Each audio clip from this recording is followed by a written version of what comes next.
Olá a todos, muito obrigado pelas vossas questões e pelas sugestões que tiveram a delicadeza de me enviar. Neste vídeo vou procurar responder exatamente a essas questões que me foram colocadas. Elas foram colocadas basicamente em duas áreas. A primeira área tem a ver com o aumento da população e a questão, ou as questões, tinham um pouco a ver com isto.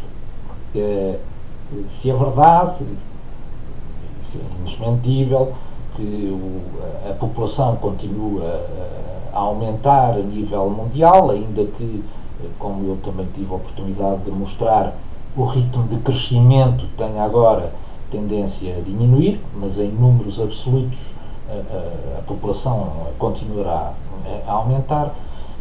Que implicações é que isto pode ter no sistema internacional? Eu vejo três, pode haver mais certamente, mas eu vejo três implicações relativamente importantes para o funcionamento do sistema internacional. Em primeiro lugar, eu diria que é a pressão sobre os recursos. Nós já estamos com problemas muito complexos em satisfazermos as nossas necessidades de recursos. Ora, à medida que a quantidade de pessoas existente no planeta vai aumentando, naturalmente que vão ser necessários mais recursos para isso. E como nós começamos a chegar a fases críticas em alguns dos recursos, a primeira consequência que deixo aqui para a nossa reflexão é esta: vai haver uma enorme pressão sobre os recursos.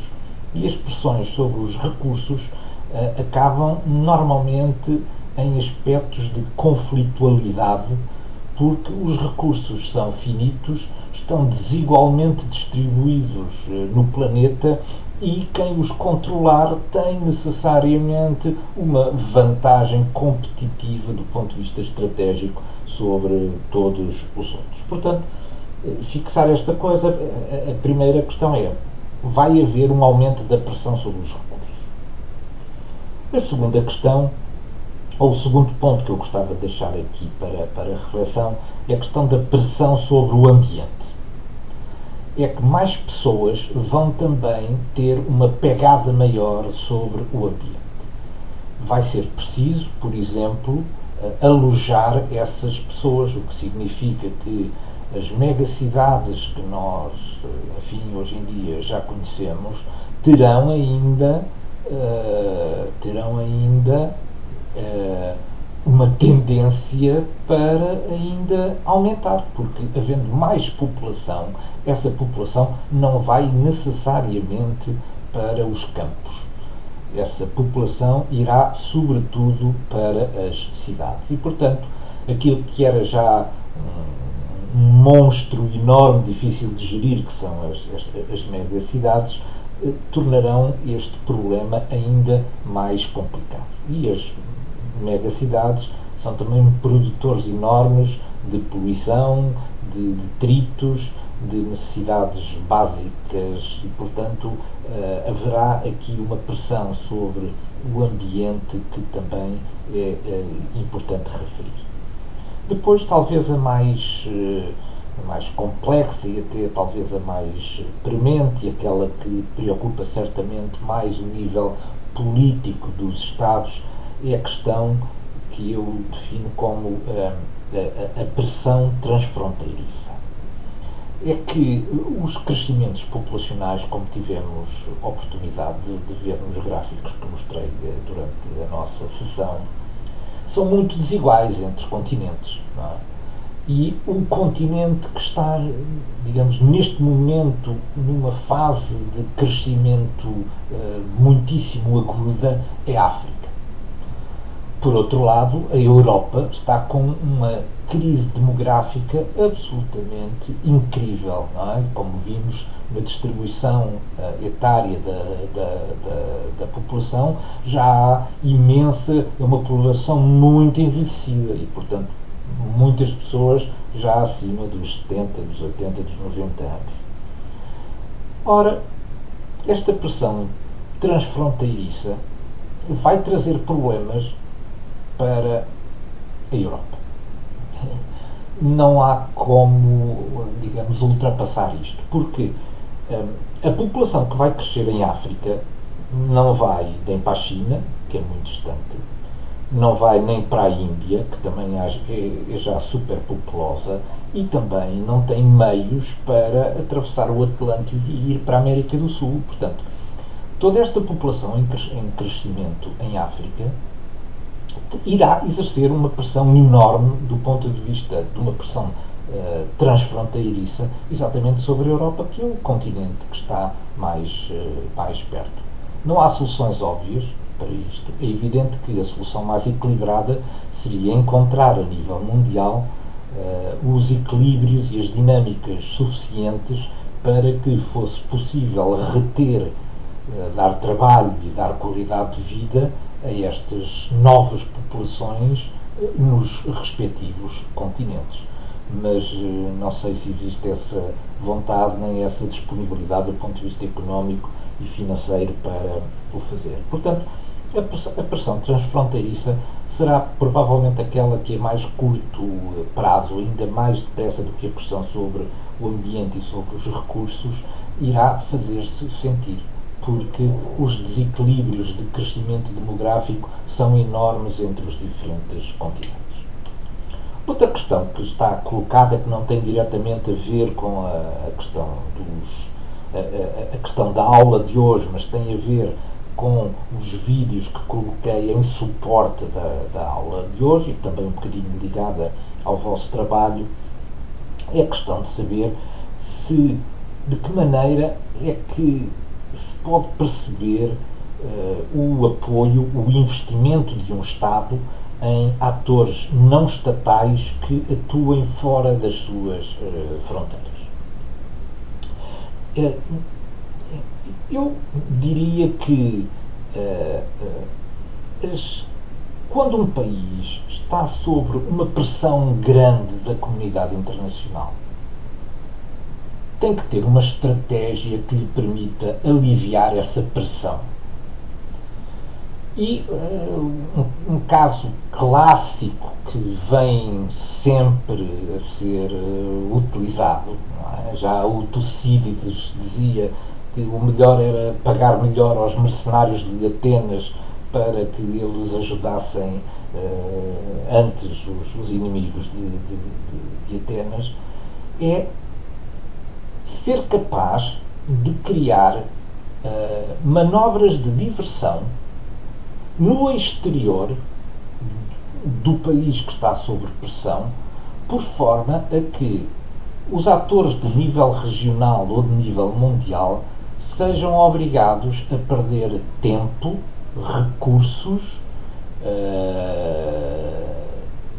para resolver problemas, focos de incêndio que vão aparecendo aqui e ali e não tenham, portanto, nem tempo, nem concentração suficiente para se debaterem com o tal problema de asfixia ou de controle ou de resolução de problemas dentro de um determinado Estado.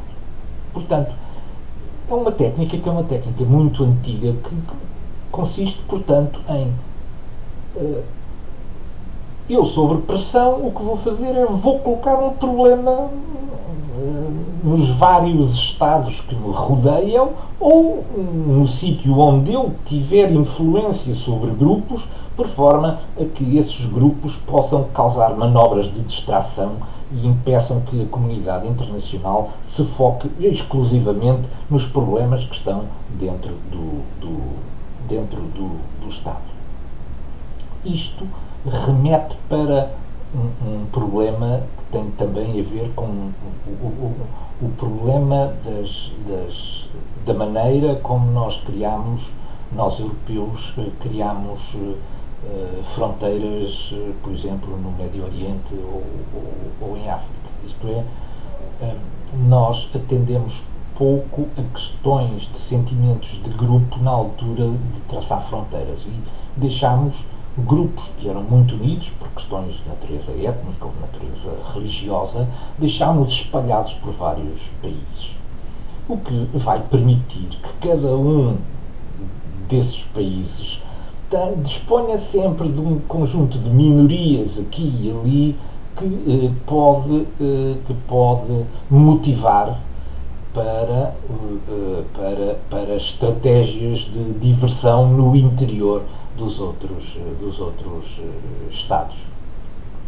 Também é preciso ver que nós traçamos fronteiras, ou que muitas das fronteiras que foram traçadas nestes países são fronteiras muito recentes.